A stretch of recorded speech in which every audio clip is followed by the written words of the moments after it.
Amis joueurs, bonjour, je suis ravi de vous retrouver sur Il était un jeu aujourd'hui. Je vais vous parler de mon jeu coup de cœur de l'automne 2019. C'est un petit jeu d'ambiance qu'on a trouvé grâce à notre boutique de jeux préférée sur Toulouse. Si vous avez le temps d'y aller, si vous êtes dans le coin, surtout n'hésitez pas. Un indice, on y passe beaucoup de temps. Ce jeu c'est... Skijo. Ce jeu c'est Skijo et avouons-le, il est vraiment pas top au niveau design, il est vraiment moche. Mais qu'est-ce qu'il est fun, il est vraiment fun, nous on adore y jouer, on le sort à tout début de soirée ou même à la fin après le petit café là.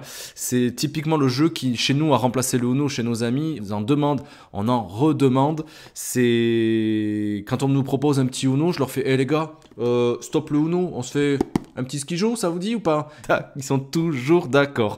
C'est un petit jeu d'ambiance comme je vous le disais, à partir de 8 ans pour entre 3 et 8 joueurs on va dire plutôt, et pour des parties d'environ 30 minutes. Et dans Skijo, le but cette fois-ci c'est pas forcément de gagner mais de pas perdre surtout. Et je vous en parle maintenant.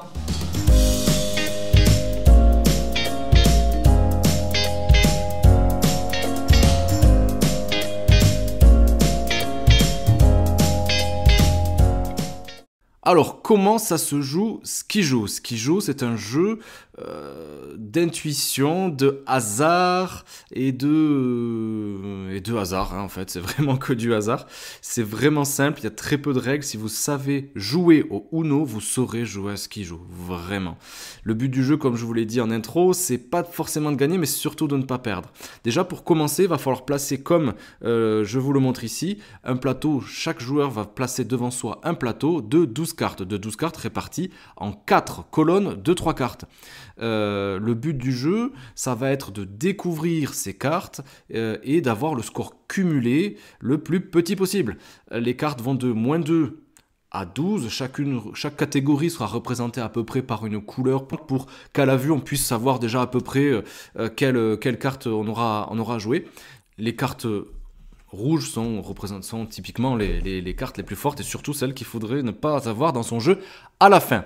Une fois que chacun aura placé ses cartes comme ceci, on va retourner chacun 2 cartes totalement au hasard. On y va. Je vais retourner celle-ci, donc c'est plutôt pas mal. Ouais, celle-là, c'est pas super. Celui qui aura le score le plus élevé va commencer la partie. Donc là, a priori, ça devrait être moi quand même. Ça va se jouer à tour de rôle. Chaque fois que ça sera notre tour de jouer, on va devoir choisir une carte. Soit ici dans la défausse, soit ici dans la pioche. Dans la défausse, elle est visible. Je vais pouvoir la choisir librement. Mais au hasard, dans la pioche, je ne saurai pas du tout sur quoi je vais tomber. Donc il y a vraiment du hasard. Donc ici, moi la 12, je la veux pas. Hein. Donc je vais plutôt la tenter. Et c'est plutôt positif. J'ai un 3. Qu'est-ce que je vais faire de ce 3? Ben, je vais choisir une carte dans mon jeu pour la remplacer. Disons par exemple celle-ci. Oh zut, c'était un 0. J'ai quand même choisi de la remplacer. Elle part à la défausse. Donc le joueur qui va jouer après moi, il va peut-être vouloir la prendre cette carte 0 parce que ça va lui donner un sacré avantage.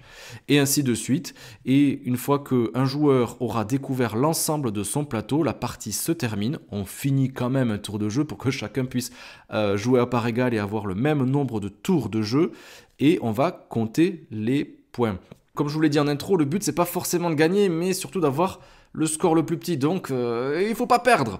Donc à nous de jouer d'intuition pour savoir à peu près, en fonction de ce qui est tombé avant, si on aime compter les cartes, quelle est la probabilité que j'ai une mauvaise ou une très bonne carte sur mon plateau.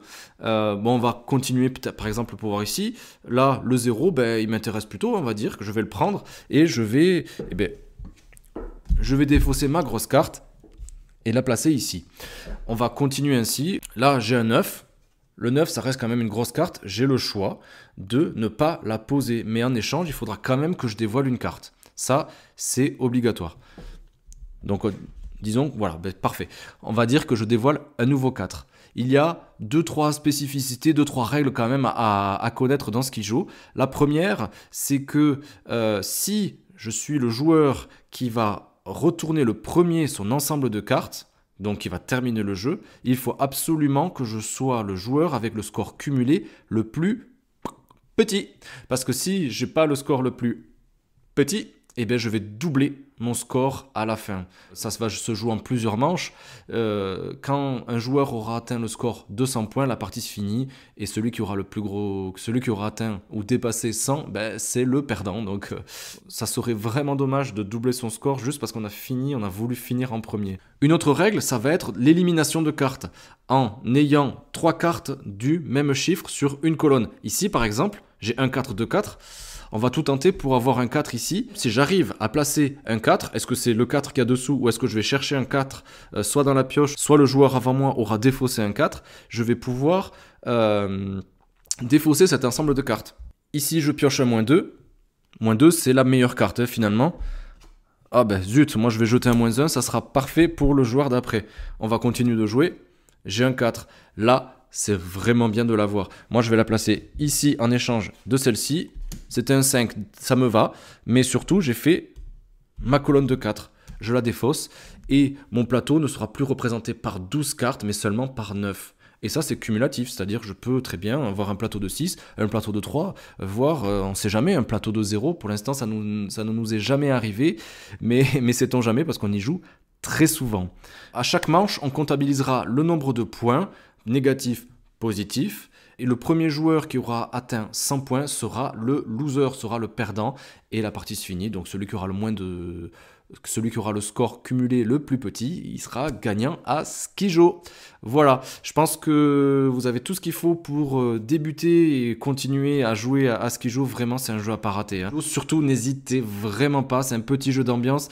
Il y a beaucoup de hasard, ouais, mais c'est tellement fun. On le ressort en début, en fin de soirée, un petit café, ça passe crème. Je vous dis à très très vite sur Il était un jeu. Maintenant, c'est à vous de jouer.